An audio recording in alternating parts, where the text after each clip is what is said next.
একটা খবর দেখে খুবই অবাক হলাম। বগুড়ায় পিনাকির বাড়ির সামনে আগুন দেওয়ার অভিযোগ। এটা পিনাকি ভট্টাচার্য নিজেই অভিযোগ করছেন।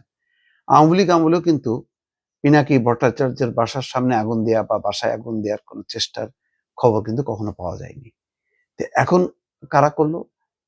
পিনাকি ভট্টাচার্য বলছেন যে আওয়ামী লীগ তো এখন নেই, তাদের দুঃসাহস হবে না। তাহলে অন্য কারা করলো?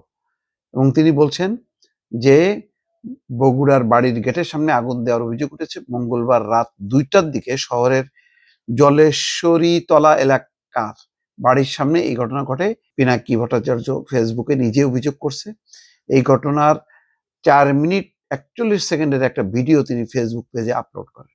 এইটা মানে পিনাকি ভট্টাচার্য নিয়ে আমি জানি যে পক্ষে বিপক্ষে নানা রকম মতামত আছে, নানা শক্তি আছে, কিন্তু কোনোভাবেই একজন স্বাধীন যেই কথা বলে বা মত প্রকাশ করে এইরকম কোনো মানুষকে টার্গেট করা, এবং যিনি প্রবাসে থাকেন, এই বাড়িতে তার বৃদ্ধ মা থাকেন, তো এইরকম অবস্থায় এই ঘটনাটা অত্যন্ত নিন্দনীয়। অবশ্যই সরকারকে গুরুত্ব সহকারে এটা দেখা উচিত।